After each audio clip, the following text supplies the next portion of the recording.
Hello there, everyone, to GamePoints episode 163, your weekly little get-together where we talk about recent gaming news. I am, as always, your host, Stephen Brown, and joining me today is... I'm David, and I say welcome. Tonight, David. The Anthem reviews are in for a game that's technically a week plus old. It's weird that we're just now getting reviews now, but hey, what can you say? And they're not Weird. good. And that's me bashing EA, not any reviewer out there. We're going to talk about a legend retiring. We're going to talk about some interesting rumors between Nintendo and Microsoft, if I can get the words out, as well as a bunch of other things. This is, of course, an audience interactive podcast, so if you're watching us here live at Twitch TV/GamePoints, feel free to participate in the chat. Bring up any questions, comments, concerns you might have live. If you can't catch us here live every Monday at 8 p.m., feel free to comment down below on our YouTube page at youtube.com/GamePointsPC. Regardless of where you happen to reach out to us at, I will read the comments and I will generally respond. Dr. Hugo, thank you for the Twitch Prime sub. It is definitely appreciated. What a machine. Yes, 5 months in, I appreciate your support of the channel, which brings up a good point. If you too want to support the channel, you guys know what to do. Likes, comment, subscribe, Twitch Prime, etc. I'm not going to bother giving you the entire rigmarole because you know what every streamer wants. Salty Frank, welcome to the chat as well. David. What's up, buddy? Have you played Anthem? Since it's officially launched over the weekend. I've not. No. Okay. I have not played it since its official launch because I have not bought a graphics card, and I'm not going to spend $60 on it, so. Fair enough. There you go. I will say this, if you do want to give it a shot, it is part of EA's premier thing, $15 for 1 month or 10, I can't remember which, and you get to play it for a month. I've been debating that, actually, but I want to see if a couple more people I know pick it up, then I'll probably try it. Because, unlike you, I don't force myself to play multiplayer games single player all the time and make myself enjoy it that way. I play multiplayer games multiplayer. Fair enough. Totally understandable. I have been playing Anthem quite a bit. I'm roughly 20 hours into it. And the reason why I wanted to... I mean, I've been bashing Anthem a lot over the past week, so rightfully so. But I wanted to get to the end game content to see if there was anything extra there. And I reached that point over the weekend. And unfortunately, like I was afraid of, there really isn't much to do once you finish everything up. You have 3 strongholds, one of which was on the demo. Have you done the other 2? Yeah. One of them is relatively brand new. The other one is the rehashed final mission over again. And the other one's the one that we played during the closed beta. Or the open beta, or whatever the fuck you want to call it. And that's a bummer. Yeah, those don't do enough to keep me coming back. And the games, there are, to anyone who's played Diablo, you know how there's the various torment difficulty levels, it's like 1 through 13. Yeah. There's something similar to that in Anthem called Grand Master levels, but the problem is that the enemies become so bullet spongy on Grandmaster 2 and above. People have just been pounding out level 1 over and over again because the way drop rate works is you can get more masterwork and legendary items by just doing level 1 Grandmaster over and over and over again than in the time it takes for you to get through level 2 and God forbid even level 3 because of how bullet spongy everything is. That's not good. So there's already issues the reward with the loot scheme drops. is bad. The loot, the end game loot grind is flawed if it's better to do the lower levels than the higher levels. And we are talking about people who are extremely well geared and can handle the higher levels better anyways. That's just how loot spongy it is. That's not fun. That's not any good. Let us know in chat, by the way, if you've been able to play Anthem over the weekend, what your opinions are. Definitely decisive. I know some people who legitimately love it. And once again... Mechanically, how's it been treating you? I mechanically, as far as when I'm actually playing the game itself, I like it in those slices. If you just take a slice of it, the game's fun. But as something that's meant to be a games as service, a term that we're not going to stop hearing at all in 2019. Oh yeah, it's not good. It has a bunch of issues that should have been that Destiny 1 fixed when it came out. Dr. Hugo, he says he hasn't played Anthem but saw lots of streams of it. I think it's good. You know, if you go into Anthem of the mindset of I'm going to play this once a week for 2 hours, you'll probably have a lot of fun with it, I think. See, the funny thing for me is I really want to see this game in like 6 months, Yeah, there's 3 months. Like, the base here. as long as EA doesn't completely abandon it, That's what like I'm they have afraid of. every other game that I've seen come out from them that I've enjoyed, then there's a chance. Yeah, and that's what I'm afraid of, because Mass Effect Andromeda, they bounced on that game within like a week after it came out. There was actual EA is like one of cliffhangers. the most short-sighted companies I Yeah. think that I'm aware of. There were cliffhangers that were supposed to be in DLC that was never released because EA was just like, nope, we're out, we're done, and it killed that franchise. That's how hard they abandoned it. And things aren't doing too good for Anthem right now on the critical side. The reviews have started to roll in. It is currently sitting at a Metacritic score of 61 for the PC version. That is, from what I can tell to date, BioWare's worst reviewed game. No, I'm not counting the individual DLCs or anything like that. You can like find Mass Effect DLC listed on Metacritic for lower. But as far as a core game goes, that is the worst a BioWare game has reviewed, from what I can tell. To give you an idea, Mass Effect Andromeda, which EA fucking dropped after like a week, remember what we're talking about, got a 72. Yep. Sonic the Dark Brotherhood, that DS game, got a 74. I don't even remember that. Yeah, it was BioWare's Sonic game on the DS. So, at its start, things are not looking good for Anthem, which makes me really afraid for BioWare as a viable studio, because one thing EA loves to do is just whack studios that don't perform well, and this is now, and I'm going to call it right now, this is BioWare's second flop in a row. Yeah, that's fair. But I mean, this is one of those big service-type games, and we've seen several of these released over the last, few years. Almost all of them had rocky launches. Even Destiny 2 at launch was worse than Destiny 1 was at the time. Yep. Which makes this more unacceptable, though. And then that's the weird problem, because I understand a lot of people coming from it in the sense that, well, they can watch all these other people and they can see what they're doing and they should know better because look at what Destiny went through and look at what Division went through and blah, blah, blah, blah, blah. Reminder that this entire time, the team that built Mass Effect, when they made Andromeda, were working on converting the Frostbite engine, which was built for Battlefield from the fucking ground up. Yeah, it was not meant originally for games like this. Shooter engine, converted it into working with 3D action style games. That was all built from the ground up. This is their second attempt to use this engine to do fucking anything. It's entirely possible that they were watching all these other people making mistakes and they're like, oh shit, we programmed some of that stuff into the code like 1,000 hours of work ago. And at this point, for us to redo it, we'd have to scrap the whole project. And turns out these people have like families and kids to feed and actually have to get a product out before EA cuts the studio anyway. So maybe they had to do what they did. Hey, game development's hard. I could be wrong. I'm not saying game development isn't hard. Maybe they didn't have the ability to just return face and get all these updates that other games were able to get. And again, maybe their engine just doesn't support it. Maybe they have to build a way to make that kind of shit. But it's more than just the content, though, right? You have the load time issue. And like I was saying, a mission in Anthem, Stronghold aside, takes about 10 minutes. 2 minutes of that is loading. And here's the really, really bad part, is realizing the way that their loot drops work is unsatisfying. Mm-hmm. And this is one of the big gripes I've seen all over the place, because think when you're playing Borderlands, right? Right. Or I think more people played Borderlands too, surprisingly. But, you shoot an enemy, they explode, they drop items. It's the classic Diablo formula. You run up to that enemy, you pick up the item, you open up an inventory with a button, you look at that item, you compare it to what you're wearing, oh, that shit's better, you equip it, you immediately run around and start killing things with your new gun or your new sword, your new whatever. Anthem doesn't let you do that. It still has drop rarities, and you're like, oh shit, I found a purple. That's awesome. All I have to do now is finish this mission. And then in the reward screen, I'll get to see what that item is. And then I have to go to my foundry, and I have to equip that to one of my gun slots. And then I have to go into another mission or into a free row to shoot that gun. Yeah. I don't like that gun. Okay, I have to quit and go back to the foundry and re-equip the gun I had before, and then go into the next mission. And that Salty Frank's bringing up the thing that I was going to bring up. It's exactly what Destiny 1 has. Thanks for bringing that up, Salty Frank.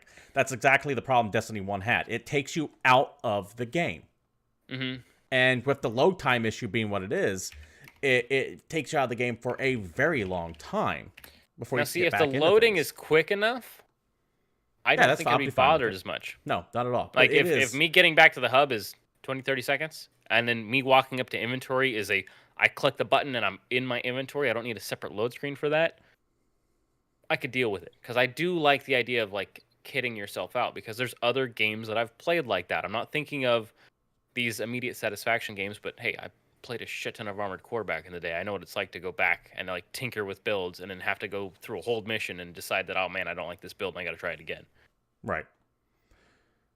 It's a problem with game flow that permeates throughout Anthem. It is constantly pulling you out of the action to make you do this boring ass shit. And even with the story, when they have these big story moments, the story is just so which for BioWare is that's a cardinal sin. Surprising. That's a cardinal sin for BioWare.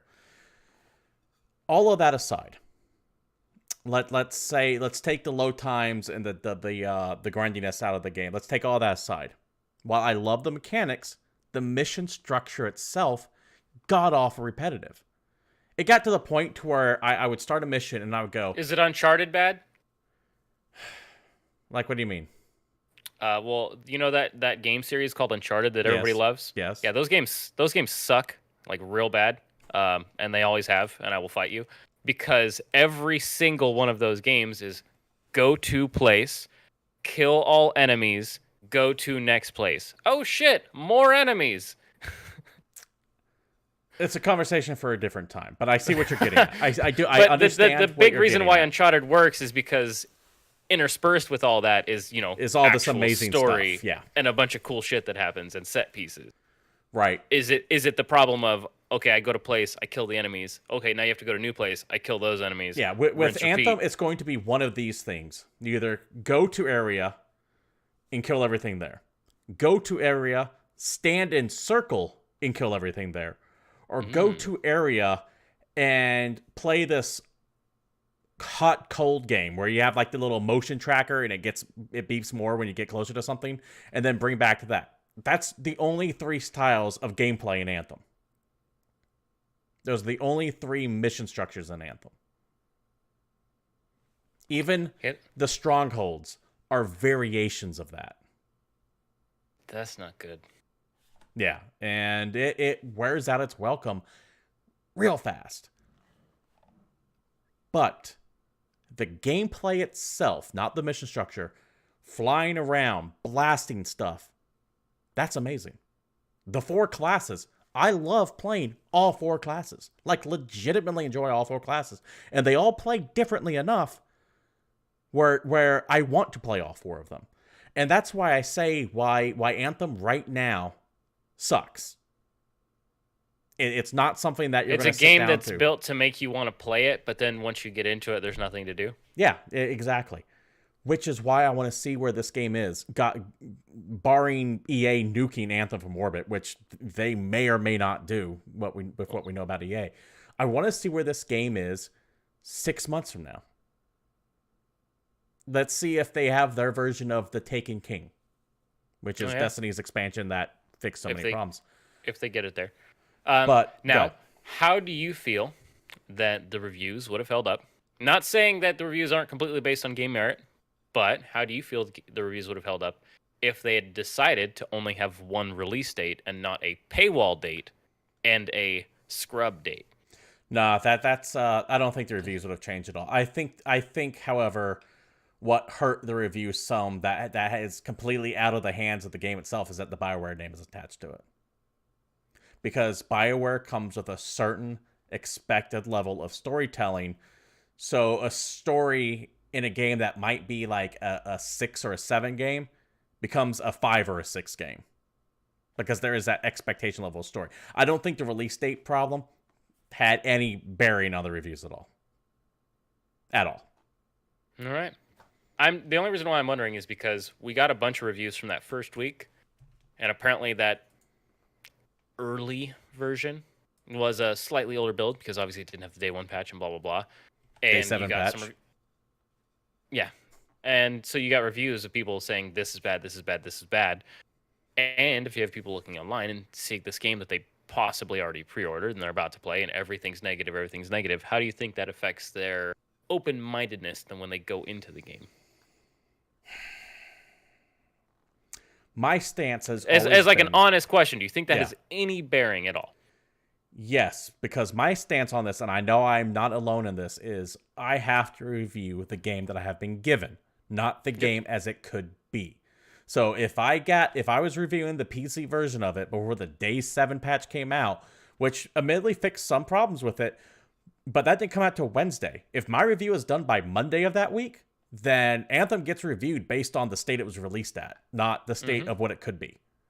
Much like how, let's say I didn't get the game until Friday when its official release date launched. I'm reviewing the game based on my experience with it then, not what the game looks like 6 months from now. Yeah. Salty Frank in chat brings up a good point about this DLC stuff, though. He asks, but would it be worth to play if it became a $130 game with game-fixing DLC added on top? Because, you pay for, like, the Taken Keen expansion and all that stuff. Yeah, $20 here, $30 there, Here's the thing. Here's the thing, Salty Frank, about that, though. If you haven't bought Anthem yet, it might follow the Destiny route, where when the Taken Keen expansion came out, or when a Destiny expansion comes out, the base game becomes free and you only pay for the expansion. It's not like they go, okay, you have to buy Destiny for $60 and then buy the expansion for another $40. I definitely have Destiny 2 on PS4, and I can tell you I did not pay a dime for that game. Yes, but you don't have the expansion to it. Correct. So I get the feeling that's what would happen. Arguably is what makes it worth playing. And the counterpoint to that, though, is that means the early adopters, they get fucked because they do have to pay for Destiny out the gate if they bought Destiny out the gate, and then that extra cost for Anthem or whatever the Anthem DLC is. Yeah, exactly. Salty Frank punishes early adopters. That's a tough stance to take, and what's funny is normally I'm arguing on that side, and for a lot of cases I'm one of those I'm going to sit around and wait for this game to be cheap thing. But there's also cases where if no one buys it early, then maybe it never goes cheap because the company just folds and you never get another one. So we kind of still need those people. But I do wish that the industry was built in such a way that they'd be more rewarded. Kind of like how I'll bring up Team Cherry and how amazing they are, and the fact that the people that backed Hollow Knight back in the day, when it was just a Kickstarter game, are legit getting the sequel for free when it comes out. Yeah, that's amazing. Like that kind of mentality, if you apply to, okay, you spent $60 for Anthem, you spent $60 for Destiny 2. Here's our game-fixing DLC for everybody else. It's $30 for you. It's free, or it's $5 or whatever, because your account's older than X date. I feel like something like that would go a long way. No, I agree. I absolutely agree. Or here's a legendary banner and a skin that's inaccessible to anybody who's only getting in from like the free version or during one of the later expansions. So you want something that rewards the people who had it from the get-go, because they can check what date your account was created. They know when you started playing.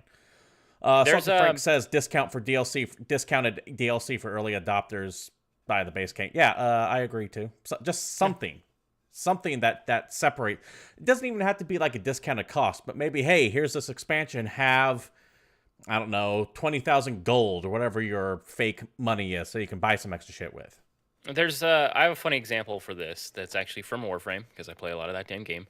The people that were the original like alpha players for Warframe that like backed that game back in the day and gave them money, bought their like premium packages, actually have a prime frame from one of the very, very early like suits you can get. It's like a special edition of one of the suits, right? Yeah. That is inaccessible to the entire player base. Just unless no one else can have it. Period. There's no way to get it in the game whatsoever. So there's, a few hundred people, maybe a couple thousand people that just have this.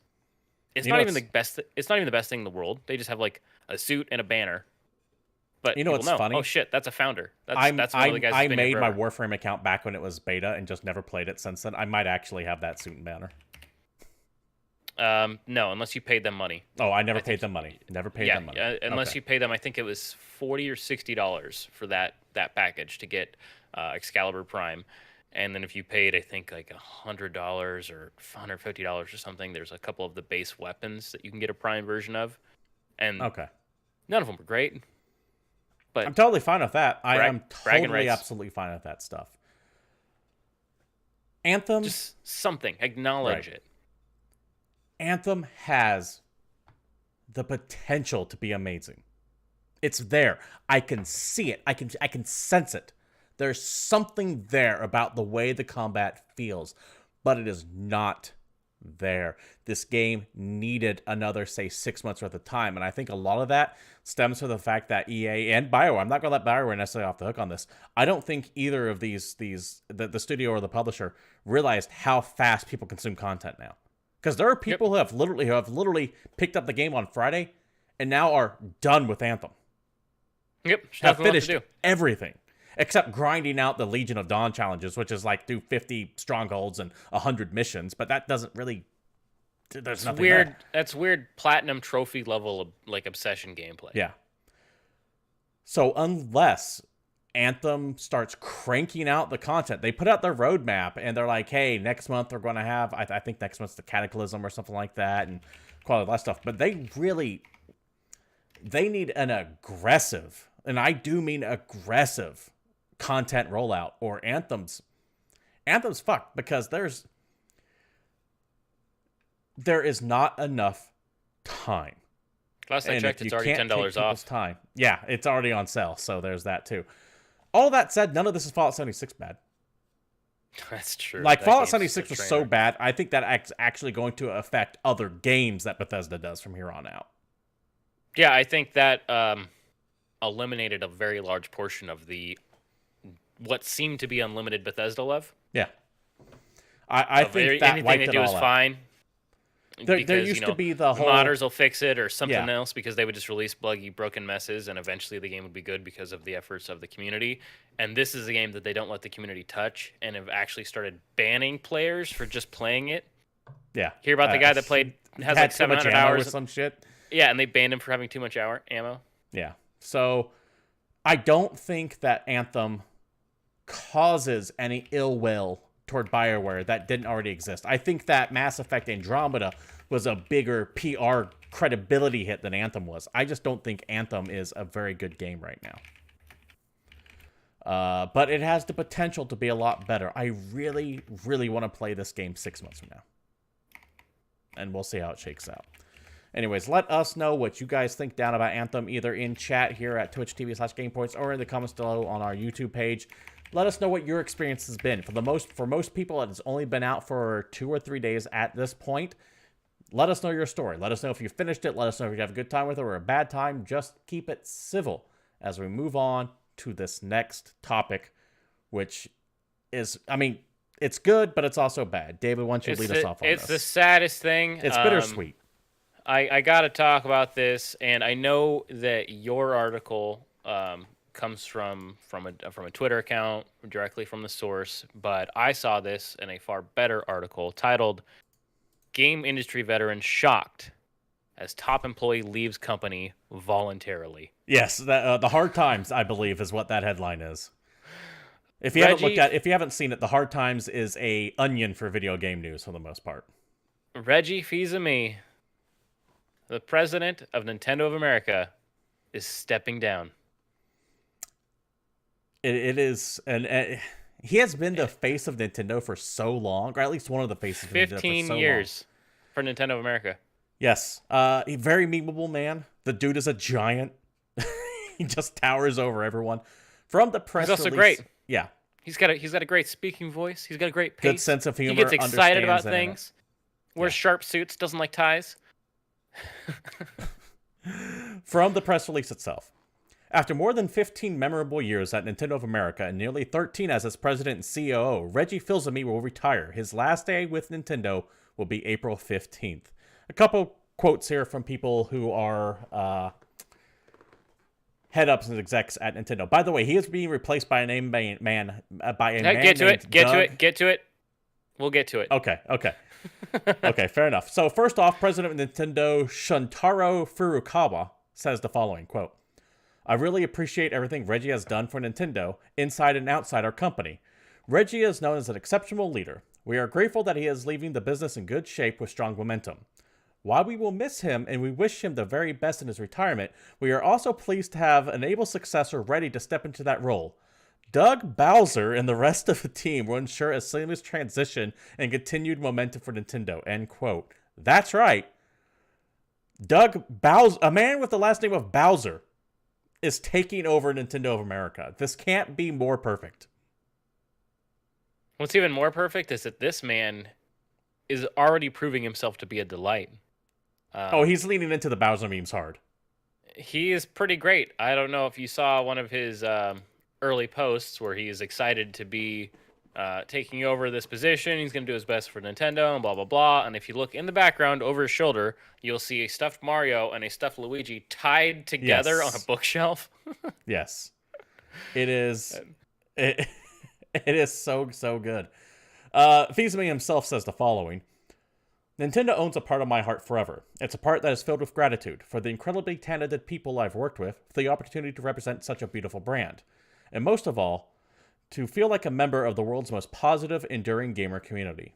As I look forward to departing in both good health and good humor, this is not a game over for me, but instead leveling up to more time with my wife, family, and friends. And that's the bittersweet part of it, right? It's like, man, God that's damn, cute. man, it sucks to go, but you aren't leaving to go to another company. You're going because you're like, I made a lot of money. I'm going to spend the rest of my time with my family. So go ahead. If Nintendo doesn't put Reggie in Smash, I'm going to riot. They're not going to. They didn't put, I forget his name all the time, but the gentleman that passed away. Yeah, they didn't put him in Smash, so they ain't putting Reggie in Smash. That's fair. If you don't have Iwata, you don't have him. From Doug Bowser himself. It has been my great fortune to work with and be mentored by Reggie for 4 years at Nintendo of America, and rest assured, we will continue to build on his work to evolve and expand our brand, furthering Nintendo's global mission of creating smiles. There are millions of more of those to come. So it sounds like from his statement there that Reggie has been grooming this dude to take over for years now. Mm-hmm. So go ahead. Just hasn't been public. So that's cool. Go this guy. Get it, Bowser. We believe in you. Some boring tech stuff about Bowser to kind of give you an idea of what his background is. This is also from the press release that Nintendo sent out. Bowser is an industry veteran who joined Nintendo of America in May 2015 as Vice President of Sales before becoming promoted to Senior Vice President of Sales and Marketing the next year. Bowser led the sales and marketing efforts of the Switch, which is probably why he got this position, because the Switch has done really good. Yeah. Previously, Bowser was an executive of industry powerhouse Electronic Arts, and more recently, the company's vice president of global business and planning. So he does have an EA background. I know some people are kind of grumbling over that, but so far this guy seemed good. He also worked at Procter & Gamble. Procter & Gamble is a massive corporation that you guys can do some research on your own at another date before I go down my conspiracy theory field. They're putting chemicals in the water kind of stuff with Procter & Gamble, but that's different. That's a different show. Yeah, we don't need to get into that. That gets weird. I think it's a little too weird for a Monday. Anyway. Yeah, so that is that. Reggie. Have a great time, Reggie. Thank you for keeping us entertained for many years. Thank you for being cool with the internet. That's all so many of us ask, is just to be cool with the internet, to embrace the love that people give you. And I hope you get to spend a lot of time with your family. Though my gut tells me this is not the last we've seen of him.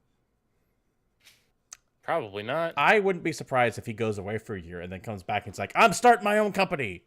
But we'll see. We'll see how that shakes out. No, dude, it's just him, and then he partners up with one of the greatest marketing strategists of all times. I'm talking Mr. Kevin Butler. And they become a tour de force. Man, I love Kevin Butler, but you will never see that persona again because Sony had to sue the guy who was playing Kevin Butler. Because Kevin Butler, ironically, did a Nintendo commercial. Somewhere I can dream. But we're not done with Nintendo news. No, not at all. There's a weird bit.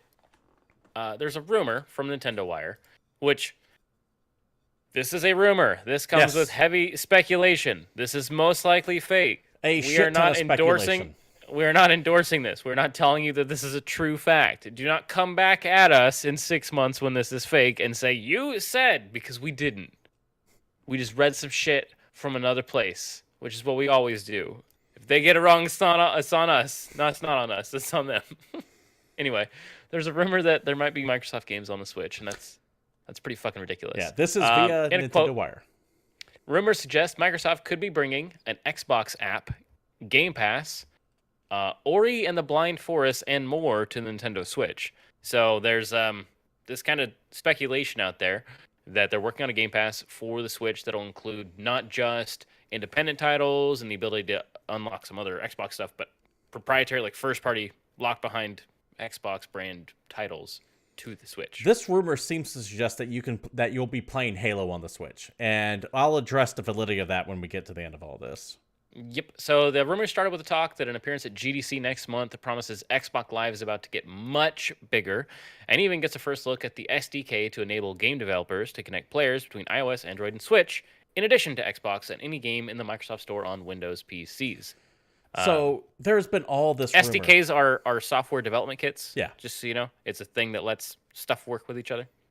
There's been all of this rumor between Microsoft and Nintendo over the past few weeks. Remember last week we were talking about how Scalebound might be coming to the Switch. That was the hot rumor then.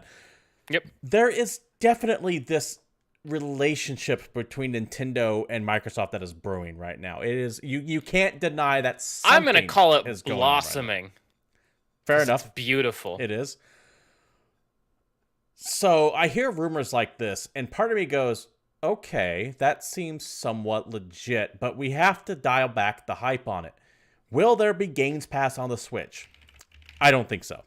No way. I don't think you'll be able to play Halo or Gears of War on the Switch. However, smaller shit like Ori and the Blind Forest, Cuphead, maybe State of Decay, that stuff I see working perfectly on the Switch and just being brought over.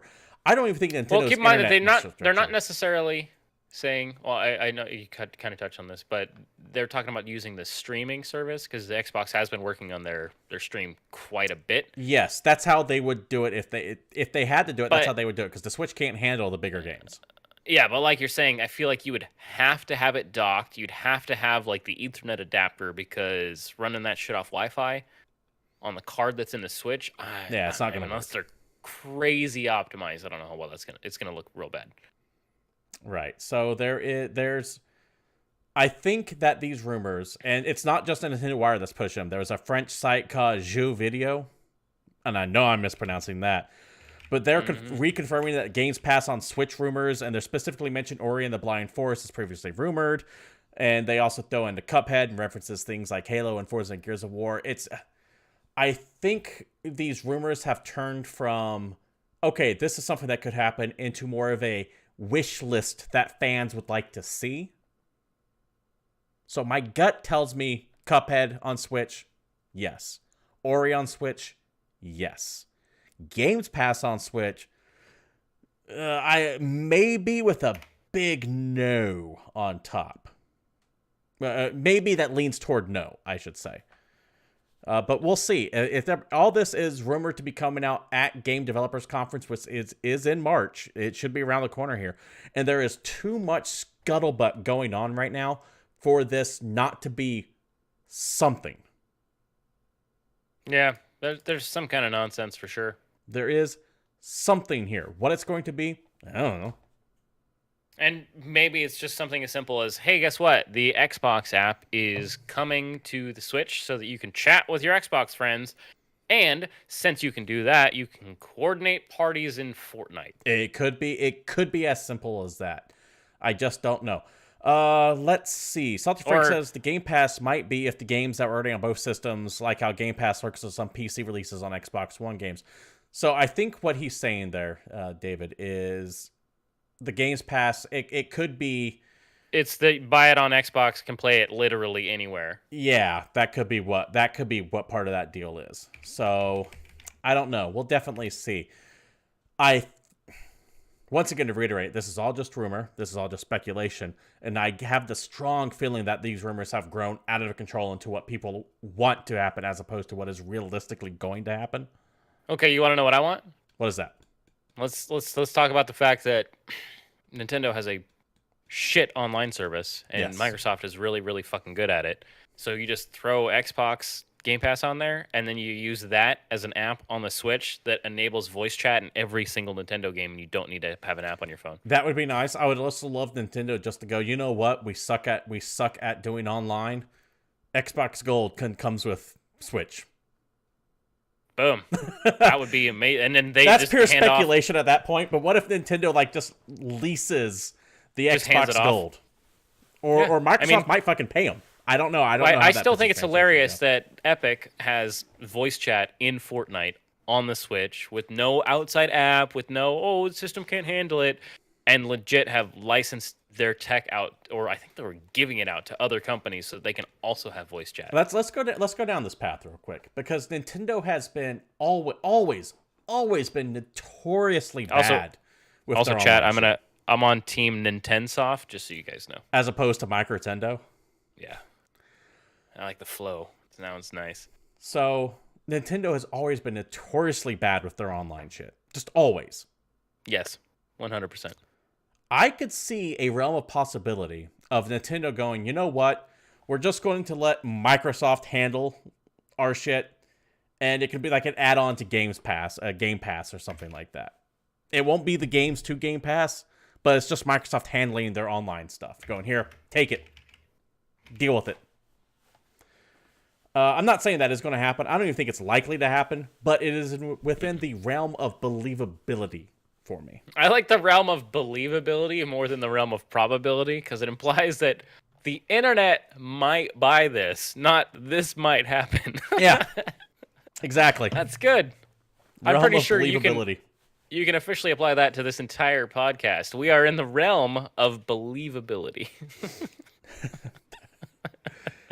Yeah, man. You get what I'm saying, though, right? I don't want to say it's Yeah. even possible or probable, but I could see it. I could picture the gears I can see making the that forum. happen. I can see the forum posts. Yes. I could see the guy saying his uncle at Nintendo claimed this. All right. Let's My uncle's cousin's damn it. son's former roommate was once in a cab with Reggie Fils-Aime. What does And that he make us? said absolutely nothing. which is what you're about to become. All right. All let's right. let's get more depressed. Yeah, sounds good.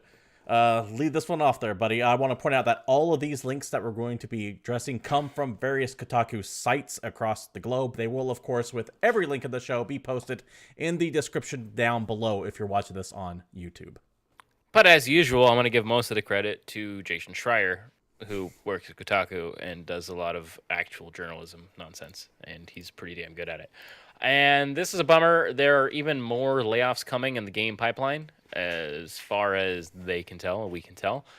One of the ones that's really a bummer is ArenaNet, Yeah. which just a week ago, when all of the Activision layoffs hit, we're posting on Twitter, hey guys, we're hiring, apply here. Yeah, come here.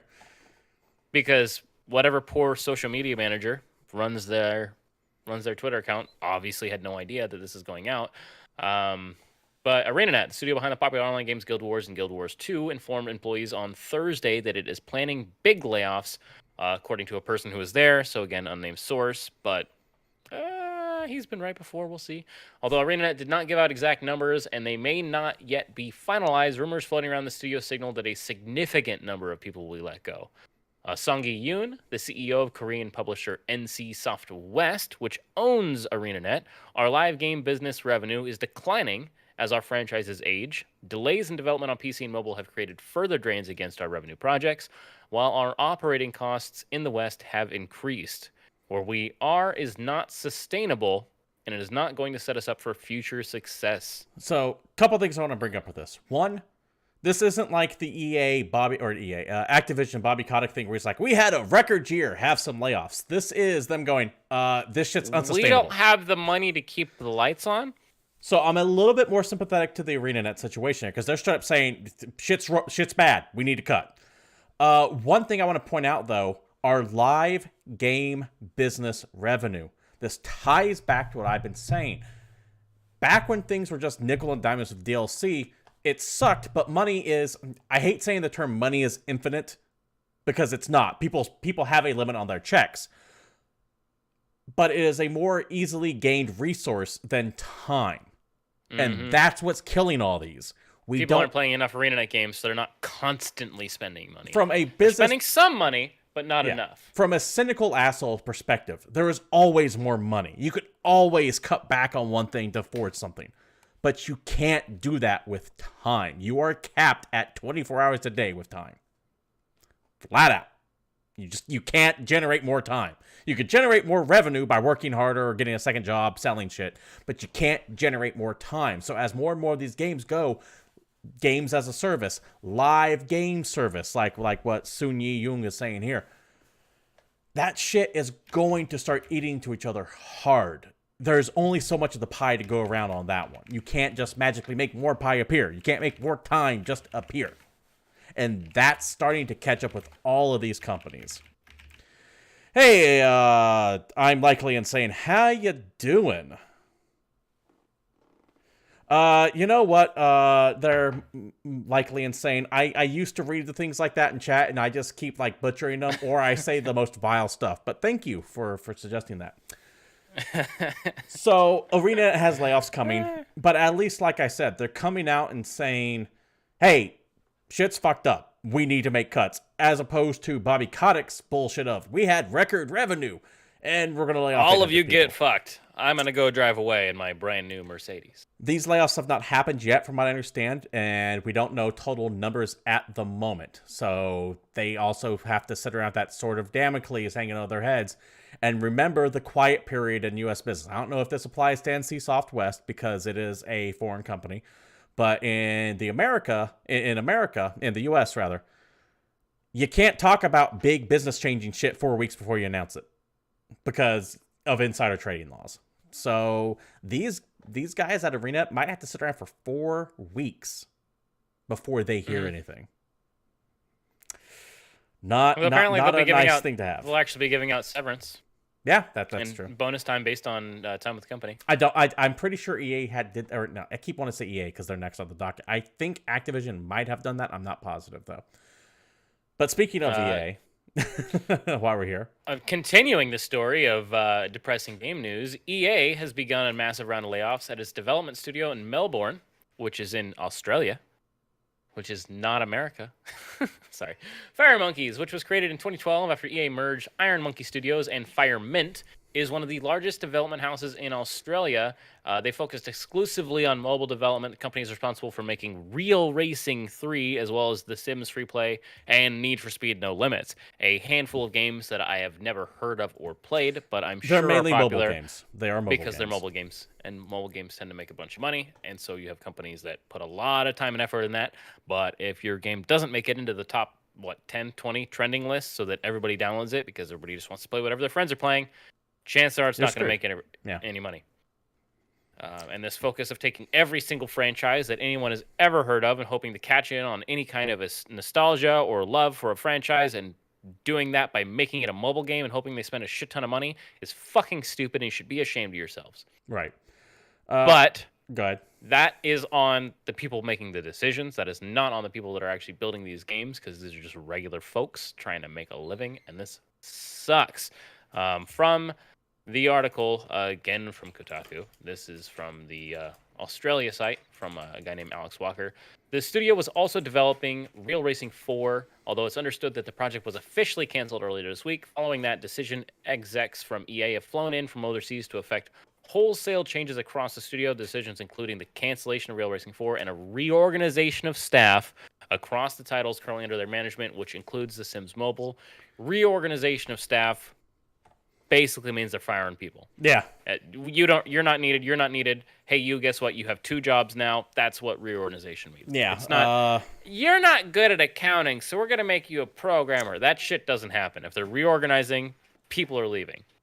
We're going to take people from this development team, put them on another development team. Oh, you both work the same job? Well, one of you is going. I mean, yeah, they add extra steps, but they're letting people go. Yeah. Unofficial figures on the size of the Australian games industry place the number of staffers at Fire Monkey at close to 200. A statement this morning from Game Workers Unite Australia. This is no longer this morning. This is from a few days ago when the article came out. Right. Originally estimated that 80 to 100 staffers were impacted, but has since amended that to some 40 to 50 people. I heard 40 to 50 people in a studio of 200 is pretty that's a fucking quarter. huge. I read somewhere, and I wish I had that, or it could be this article here that we're reading from, that this roughly represents 5% of the video game industry in Australia, because it's so small in Australia. Yeah. So definitely a bad time for layoffs right now as everything keeps coming down, and it's still yet not the last layoff story that we have. It's not even limited to those actively working in the industry. This one's another bummer, and again from Jason Schreier, because he learns things and tells us about them. Good Old Games, the studio that has their own GOG Galaxy. It's a competitor to Steam, technically. Is it even called Galaxy anymore, or is it just called GOG? No, it's still Galaxy. Okay. The actual standalone client is Galaxy, but you still buy stuff from GOG. Quietly let go is what it says was 12 staff last week from GOG. Letting people go is never easy. We've been rearranging certain teams since October of 2018, affecting in closing around 12 of positions last week.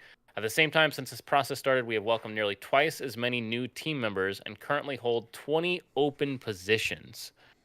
One person who was laid off from GOG last week offered a different perspective, saying that laid off staff were told that this was a move made by a company in dire straits. That person estimated the layoffs had hit 10% of GOG staff. If you read Trier's article, it definitely spins the tell that GOG is barely staying above water. And that's a bummer because I really like GOG. I've always had high hopes for Galaxy. And again, the reason why GOG is fantastic and the reason why you should give them a little bit of attention and maybe sometimes buy your games from them instead of giving your money to Steam is because all of the games, well, actually, I should amend that because I don't know if it's true anymore. But at one time, every single game you could buy from GOG was completely DRM free. Yes, you buy the game. It was. I don't know if it is now. Own the game. You can download it direct to your computer. You can download it to every computer you own. You can download it to your friends' computers. What is this? The 90s? Yes, you bought it. You own it. It's fucking yours. And that's why I like GOG. That could be why they're if Steam coming close to bankruptcy. If Steam closed its doors tomorrow, just shut the employees got there, the doors were locked, servers were unplugged. How many games would you lose? Oh, all of them. No, I'm just we can go through chat. Let's talk a number. I would lose about 240 games, 300 games, 400. I know people go like higher 500. I know people that know 600. You probably have 1,000 games because you're ridiculous. I'll give you an exact total. Forever. You never see them again because you don't own them. You lease them.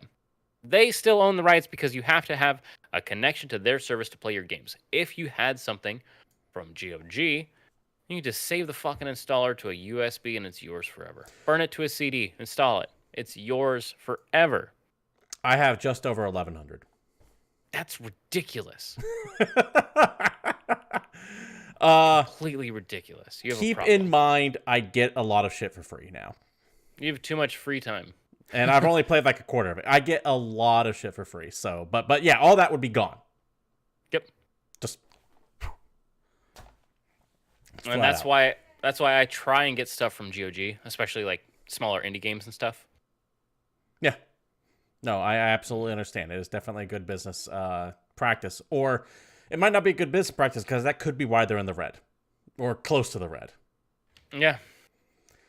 Anyways, let's see.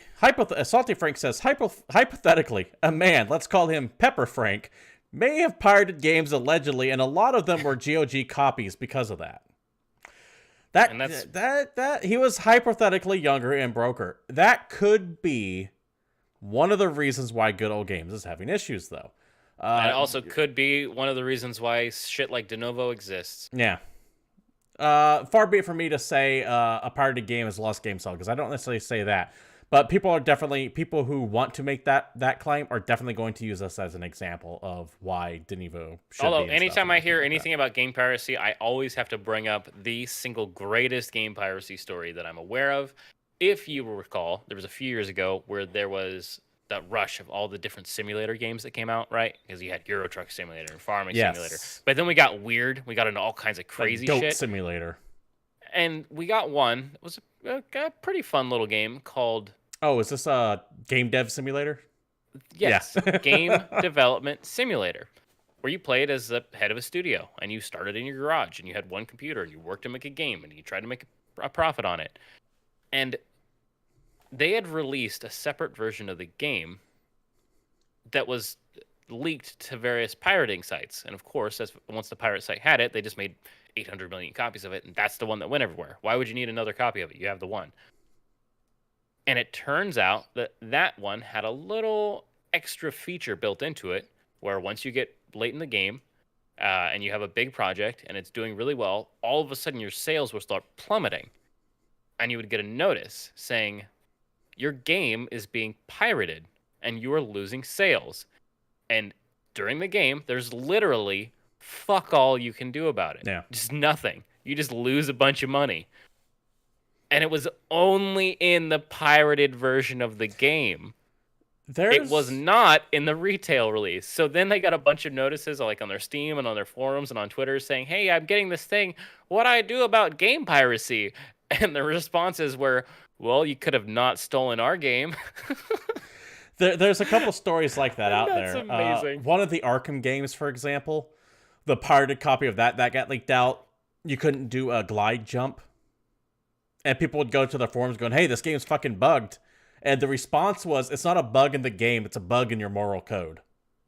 And there's stories of a couple Japanese developers. One of them was like a pirated game would start taking screenshots of your desktop and they would just start publishing what you were looking at. So some dude like got outed for like reading tentacle plant porn or some shit like that.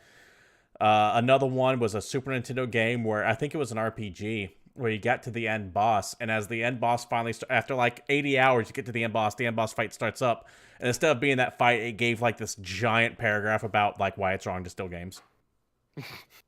Terrific. And then deletes your save. That's even better. But yeah, there are a lot of stories out like that. Anyways, let's go ahead. That's enough about people losing money. Let's go ahead. Let's talk about someone who's making money. Let's move on to one of the final stories of the night, because we can't go a week without talking about THQ. This article comes gamesindustry.biz. This week on GamePoints THQ Watch. The headline: THQ raises more money to buy things to. That's not the headline, but that's my headline. Let's go ahead and get to the article itself as I start to correct myself from the article from gamesindustry.biz. Thursday, THQ Nordic raised 2.09 billion Swedish krona, which is roughly $225 million. That will be put forward to expanding the publisher's portfolio. Excellent. Essentially what they did is that THQ printed out another 11 million shares of stock last night and sold them. And they all went like that, considering because that THQ stock jumped 1,200%. Yeah, if you recall, a few weeks ago, we talked about THQ's outrageous stock growth over the last, 2 years. Yeah. 1,200%? I thought it was 1,700. It was something stupid. It was high. It was really fucking high. ridiculous. Essentially, THQ made more shares and they sold up real quick, so they raised a lot more money. What are they going to do with that money? Well, in a statement, THQ Nordic said the following. It intends to use the proceeds to finance new acquisitions of franchises, game development studios, or other assets which complement the operations to enable a higher rate of investment in the development of the company. They're going to buy more shit. Yeah. They're going to buy more shit to do nothing with, but somehow that makes them more money, and they're going to take that money to buy more shit. Last I checked, they had 53 projects in development. None of them out. None of them are out, but they've had a couple games come out, and those games are rad. They're solid A titles.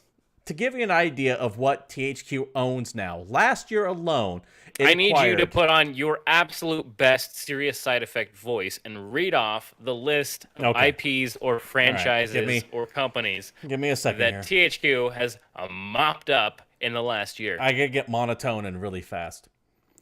Side effects of THQ may include It acquired Carmageddon, Coffee Stain, including 3 other internal studios, plus various IP such as Goat Simulator, Sanctum, Bugbear Entertainment, and the Wreckfest IP, the Expedition series, Alone in the Dark, Active War, Kingdoms of Amalur, Time Splitters, Second Sight, Developer Handy Games, plus its IP such as Townsmen of Aces and Luftwaffe, and, of course, Koch Media and Deep Silver, including the 3 internal studios, 800 employees, the Dead Island and Saints Row iPlay, plus the license for Metro.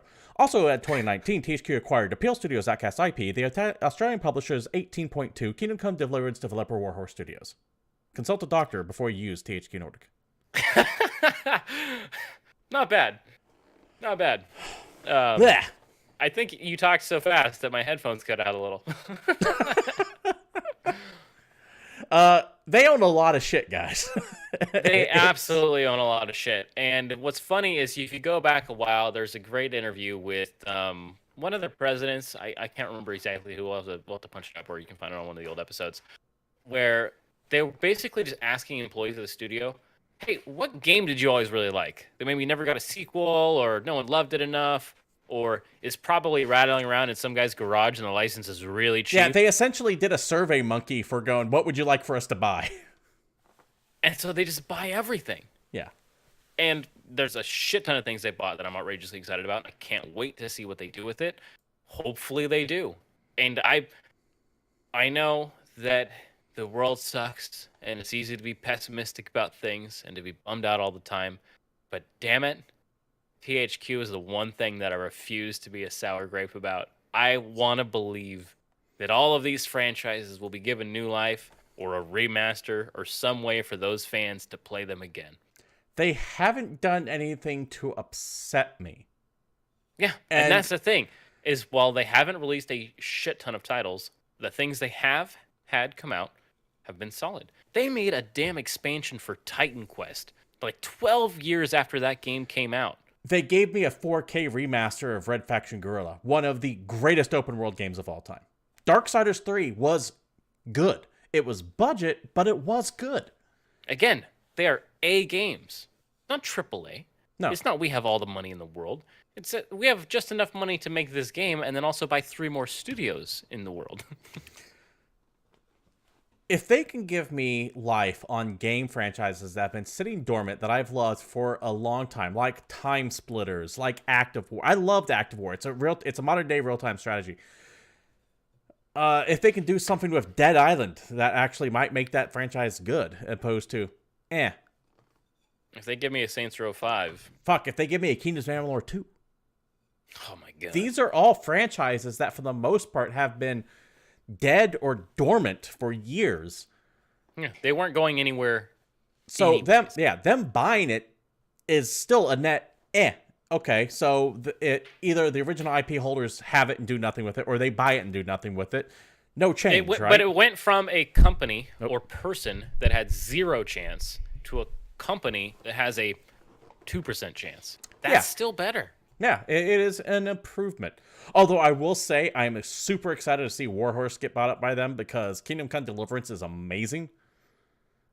And that's the one studio that they spent real money on. They actually spent $50,000 or $200,000. This wasn't like our theory where we think they take $35,000 and go, here, give us, or $5,000 and give us for this Draw Humans franchise. There's a couple $1 million on this one. They dropped like $33 million. Yeah. That's a big one. It is. Anyways, let us know what you guys think about this THQ situation. Are they just building up a bunch of franchises and hoarding them because they don't know what to do with them? Or do you think that there actually could be some good coming from this? Let us know either in chat or down in the comments below as we move on to a quick little touch that you want to do. I'll run through this really quick, but I have to call out Salty Frank, dude. I am with you. If they can just give us another song as good as the "Who Do You Voodoo Bitch" song from Dead Island, oh my god, I forgot that was a thing. I can remember the hear very it beginning, now in my head. The very beginning of fucking Dead Island, and then the fact that one of the characters is the giant rapper guy, and while the zombies are slowly taking over and eating and murdering people, there's just some dude at a party just screaming, "Who do you voodoo, bitch?" over and over while people are getting eaten. I forgot that existed. So as a side conversation, we need to make like maybe on one of the slower weeks, need to make a top 5 fictitious songs in video games. For example, that ending song at the end of Mercenaries 2, which I can't remember at all. Oh, the "Oh No You Didn't" song or something like that. We can easily craft together a list of 5 fictitious songs from video games, I'm sure. We can easily craft that together. Anyway, small last piece of news, because it's technically news. It's vaguely game industry related, but it's small because it doesn't apply to any of us. Microsoft has unveiled the HoloLens 2. They actually had their own direct blog post. They had a bunch of stuff. You can find this article all over the place. We're just going to link the actual breakdown on the comments. It's $3,500. I'll start with that. Yeah. This is their holographic technology. It's not a Vive. It's not a Rift. This is hardcore super nerd shit. They've doubled the field of view, so it's a 2K display for each eye as opposed to a 720p display. Which is likely why it's $3,500. It's like 47 pixels per dot per eye. I don't know. It's something ridiculous. It's got a whole new display system. It's got all kinds of new eye tracking, head tracking nonsense. It's got different hand tracking. It can recognize 21 different points of articulation per hand. So while you're in the holographic world of the HoloLens, you can maneuver things more. One of the big things that we saw when this was first revealed is people designing cars with it and doing breakdowns and walkthroughs for all kinds of crazy stuff. But in a side little piece, Tim Sweeney has also announced that they're going to work on bringing Unreal Engine 4 support to the HoloLens. So while this one is not going to have a consumer version, because if you remember, the original HoloLens had a $3,000 consumer version and then a $5,000 corporate version. This one just has the one, basically the corporate version. It's $3,500. I'm never going to see it, but hopefully this work brings us closer and closer to that dream VR reality. We are. The future isn't VR. The future isn't AR. The future is both of them combined. The future is R. We are getting to the point where that whole Johnny Mnemonic shit. I'm not talking about the brain jacking in, but think of Iron Man when he has the pad and he just picks it up and throws it up on the display and it floats in the air. We're getting real close to that shit being just in everyone's home. We're getting real close to keep that in mind they keep making the HoloLens until they make it the size of Google Glass. Yeah, and Google Glass was a nice start, didn't go anywhere, but that will happen. We are going to see that within the next 10 years. That's a long fucking time, though. It is a long time. However, during that time, if you can't wait 10 years and you need something to get you through that time, what do we have that we can entertain ourselves with, David? Oh, man, you talking about video games? Because I can talk about some video games. Absolutely. New releases for the week of February 25th, 2019. That was a really strange segue, by the way. Absolutely. It's garbage. That's okay. That's what you've come to expect here at GamePoints. Video games you can play. The one that I am interested in that's coming out this week is definitely Dirt Rally 2.0, coming out for PS4, Xbox One, and PC. This is the next racing game in the Dirt series from the team at Codemasters. If you don't know who Codemasters are, then you probably don't like racing games because they tend to make some of the fucking best ones. That F1 game that was phenomenal last year, that's Codemasters. Dirt Rally is their more simmy game. And it's got tons of iconic real-world rally locations, a shit ton of the most powerful off-road vehicles ever made, and probably more difficult to play with a wheel and pedals than really any other game you've played, but that's just because it's so damn good. Yeah, they went super realistic with that. So you jerk your wheel, it's going to jerk that car in that direction. Yeah, and it looks phenomenal. I'm assuming he's going to play phenomenal. And there you go. Dirt Rally 2.0. Let's go. Also coming out for PS4, PC, and Switch this week, we have Remy Lore, Lost Girl in the Lands of Lore. Really bad name. This is a roguelite. Not roguelike. Roguelite. Because apparently we got to the point where that's two different fucking things. Roguelike is a game where you play it, you get a little bit of progression, you die, full game over, no progression saved, you start over from the very beginning. FTL, shit like that. Roguelite is a game where you'll play through the game, You die, you start all the way over, but you carry over some of the shit from your previous playthrough to help you get a little bit further. This is a roguelite, anime-styled adventure set in a colorful world that looks like a colorful, pretty, anime-tastic, Diablo-styled, like, twin-stick magic action game. I know that's a lot of adjectives. Yeah, you threw a whole bunch of genres at us, just hammering home that we live in a time where the idea of a genre is pointless. It kind of is. It's so difficult. If you try and like genre out any of the smaller games that come out, I would just keep typing Like forever. shit, the bigger games even too. What genre is Anthem? Is it a shooter? Is it an RPG? Who fucking knows? Multiplayer, third-person, cooperative, action-adventure, loot shooter. Adjectives. It's fun. Also coming out this week, we have 8-Bit Invaders for PS4 and Xbox One. This is a fast-paced, retro, real-time strategy game for the PC. It's coming out on PS4 and Xbox One. You can tell they did not update that press release, did they? It's been on PC, and I pulled it from the PC release. Okay. Because I'm really fucking lazy. This is another RTS game. It's smaller. You can play as like the galactic Imperium of Man trying to defend, or you can play as the devastating invading Cranioids, I think is what they're called. Let me tell you guys something. Any other RTS game. You mine, you build, you fight, you win. I've liked the music so far from the videos I've seen of it. I do enjoy RTS games, even though I do suck at them. And this is an RTS you can play on console, which I would probably never do. But you can. Something. There is only one Imperium of Man. And it sure as fuck isn't a video game, but it is led by the God Emperor who sits on the Golden Throne.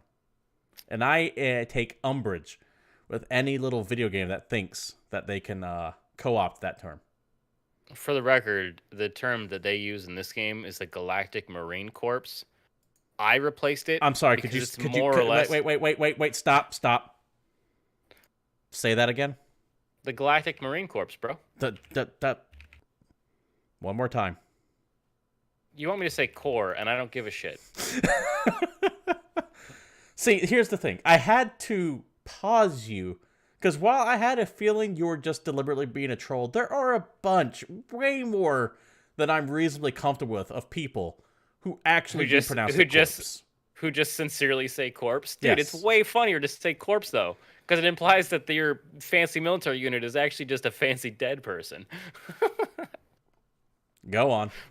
Continue. All right. Also coming out this week, we have the Lego Movie 2 video game, which is surprisingly not the worst movie to video game name adaptation I've ever seen. No, it's not Peter Jackson's King Kong, the movie, the game by Peter Jackson. Yeah, I don't even think it's in the top 10. PS4, Switch, Xbox One, and PC. This is, at its core, a Lego video game. If you've never played one of these, I don't really know what to say. They're all a little bit the same. They're all good. None of them are bad. Most of them are built to be entertaining for both children and adults, in that it's simple to play. It's got Legos in it. You can build stuff. But it's also interesting enough and has a decent enough gameplay loop that you won't get really mad carrying your little cousin or kid through it. They are fun. I would never buy one, but they are. You know, I take that back. They are games that exist, and they're based on Steam. Dude, and they're based on every single property you've ever loved. Yeah. Literally, just wait until the thing you like becomes a Lego game. Yeah, no, you're right.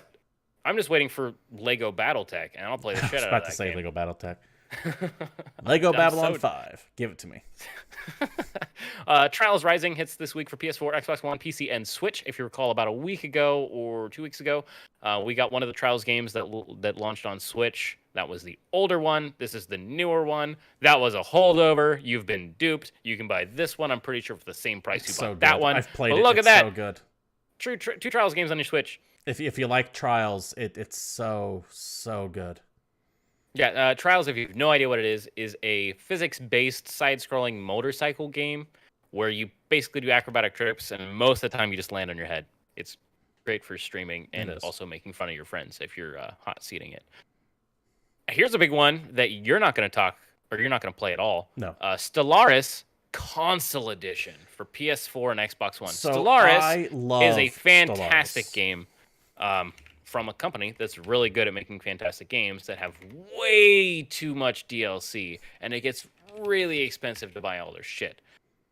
I love But they're Stellaris. It is a 4X grand strategy game on the PC, and I really want to see how they translate that to a console, because my brain can't handle that game working on a console. I don't see it. But hey, they made Civilization work. Yep. Well, not them, but Civilization works on a console, so we'll see. And Paradox is also the same crew that brought out Crusader Kings, Europa Universalis, City Skylines.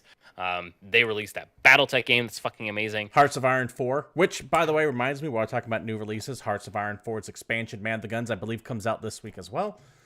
Really looking forward to overthrowing the British crown in World War II and replacing it with a fascist government led by Bill Moseley. Bill Moseley. Bill Moseley? No, not Bill Moseley. That's the actor. God damn it. Who? No, wait. Either way, you could do weird alternate history. He's thinking of Michael stuff. Douglas. Anyway, besides all your rambling God damn, bullshit. Who was the British fascist guy that led the British Union of Fascists? I don't care about British history because I'm an American. Also coming out this week is tech support error unknown. Tech support error unknown for PC and Mac. This is a video game that looks remarkably like all those other simulator games that it's been coming out, you know, where you simulate every damn thing you can think of, except for you play as a tech support guy and you get tickets and you answer and fix problems using the pre-filled structured responses. You know how you get really mad at the guy you're typing at because he can't actually type to you and he's just using like quick fill responses to help you fix your phone or your computer or whatever's broken while you frantically try to tell him I'm smarter Oswald than you. Mosley. Shit. Bill Mosley's the actor that's in a bunch of horror movies. Oswald Mosley. God damn it. I couldn't let that go. I could not let that go. I'm sorry. I had to be correct on that. This is what I deal with. Anyway, tech support error unknown looks interesting because while it does start looking like just a regular simulator game where you're playing as a tech support dude and you're answering tech tickets, at some point you get contacted by a rogue hacktivist group bent on destroying the company that you work for, who's in the middle of some crazy like conspiracy scandal nonsense.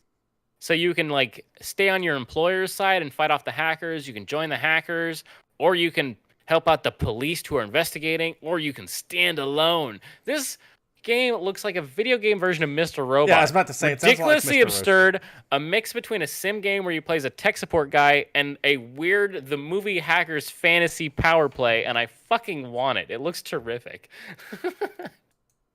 I have no idea how it's gonna play. It could be garbage. No, not Ted Mosby either there, Salty Frank. I want to play this. I'm actively trying to get a code for this, but I might just buy it.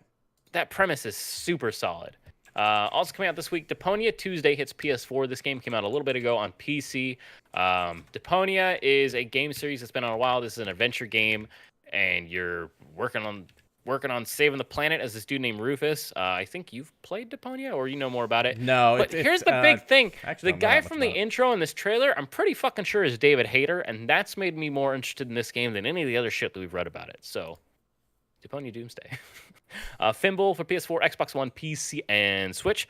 This is a single-player comic book action adventure. Man, just fucking adjectives for days.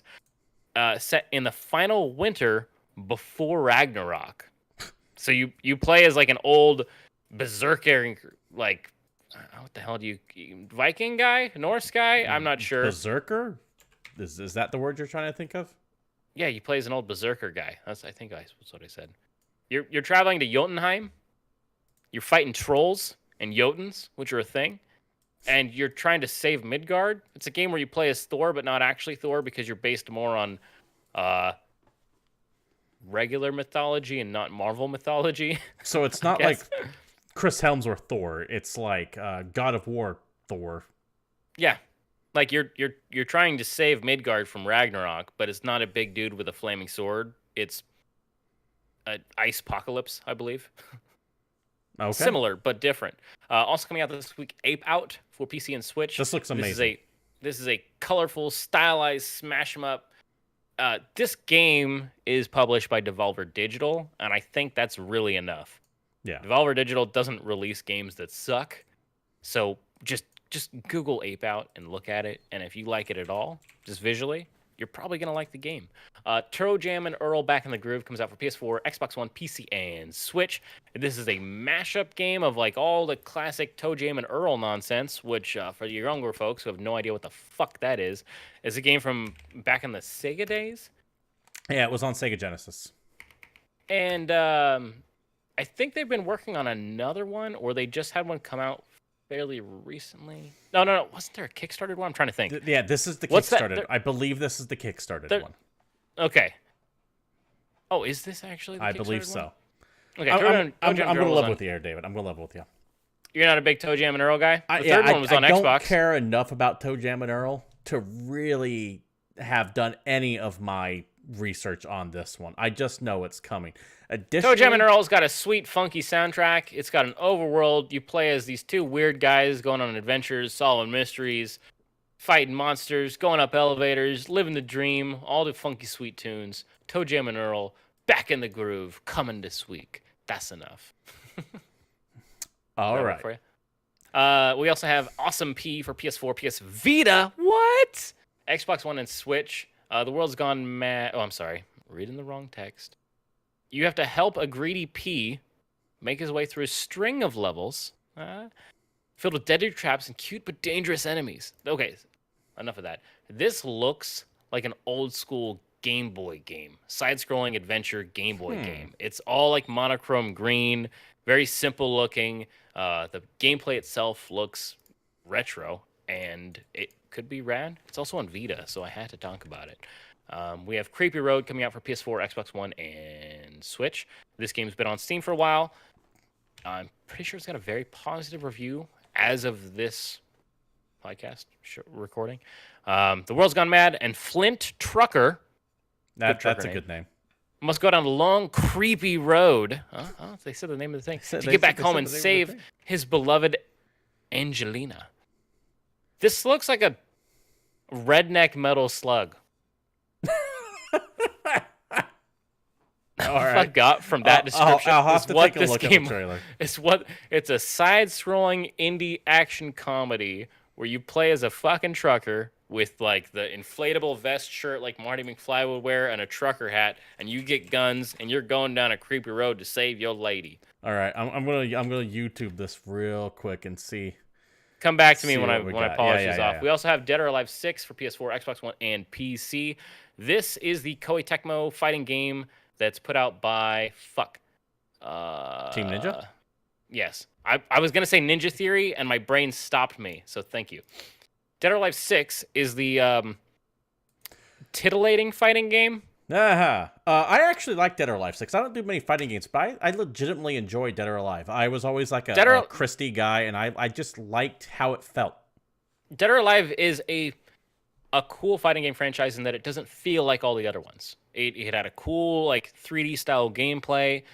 The game itself is pretty fun, and it has just fucking absurd boob physics. They just love that shit. They can't stop. I remember at the EVO tournament that was recently held in Japan, they wanted to do a promo for it, and Japan has kind of strict censorship rules and said, okay, you guys can put a trailer up, but we know what your game's going to look like, and we know that half these people are going to play it, but you can't show, like, you know, the shit that you're trying to show to sell this game to people. And they're like, we won't have that. And of course, their trailer is just filled with, like, ass shots and boob shots, and ended it with a super move where a dude, like, grabbed a girl and flipped her upside down, and it looked like he was doing one thing, and they legit cut the stream and said, sorry, the fuckers that make Dead or Alive do not represent the values of EVO Japan. And I think that tells you more about that game than I ever could. I didn't know that was an actual story, by the way. But it's a fun fighting game. Like, like all that aside, Dead or Alive is a legitimately entertaining game. Yeah, it just also happens to be from the same series that makes Dead or Alive Extreme Beach Volleyball. When they realized that all their scantily clad lady fighters could also be really good at being scantily clad and playing volleyball together. There is a market for that stuff. More power to them to release that game. I never liked this weird neo-puritanical stance that I'm seeing more and more people take, going, oh, that degrades women and blah. It's like, no, dude, just don't play it then. I never understood. I don't have a problem with that. I have a problem with just the ridiculous unrealism of it. It's just, I don't get it, man. I have as much of a problem with the unrealism of that as I have with the unrealism of freaking Marcus Phoenix from Gears of War trunking around that looks like he ate like a giant thing of beefcake protein and somehow grew abs on top of his abs. It's all unrealistic. It's all fantasy. I thought you were going to say they were on his ass, but okay, that's funny. Also, abs finally, on his ass. We have Treasure Stack for Xbox, PC, and Switch. This is an action indie puzzle style game for solo and multiplayer puzzle fan. It's got a whole bunch of modes. It's got challenge modes, 4-player, local. It's a puzzle game. I have trouble getting very excited for puzzle games. So if that is your jam, if you like puzzly games, then take a look. But I'm not a good sell for this kind of thing because I just don't really play them, and I apologize. I did take a look at Creepy Road, by the way. It is a shmup for damn sure. Beyond that, I have a hard time comparing it to Metal Slug, but it is a shmup. That seems to do it for new releases, David. Thank you for that. And with that, that brings us to the end of this longer than normal show. This has been GamePoints episode 163. If you can, we would appreciate it if you join us live here at Twitch TV/GamePoints every Monday at 8 p.m. Pacific Standard Time, right here at Twitch TV/GamePoints. If you can't catch us live, however, you can go to youtube.com/GamePointsPC for all of our old shows, as well as the occasional review or news rant that I happen to be doing.